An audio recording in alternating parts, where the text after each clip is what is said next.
je pristojan, karijera uspešna. Zbog čega da budete nezadovoljni i nesrećni? Ukrali mi brisače sa automobila.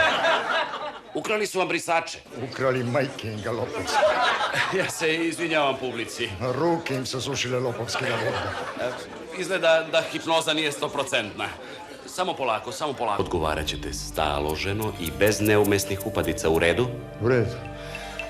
Ako su vam jedne brisače ukrali, kupit ćete druge. Nema. Ako nema u jednoj radnji, ima u drugoj. Nigde nema. A dobro, nigde nema par brisača. Nema, sunce ti jebem nesposobno. Naš čovek izgleda psuje čak i kad je pod hipnozom. Ceo grad sam obigrao tražići pišlje brisače. Tu se ništa ne može uraditi. Noge sam izlomio štrapacirajući. Gospodine, izgleda da imate sreće. Lopovi su uhvaćeni, a brisači nađeni. Osjećate? Hvala.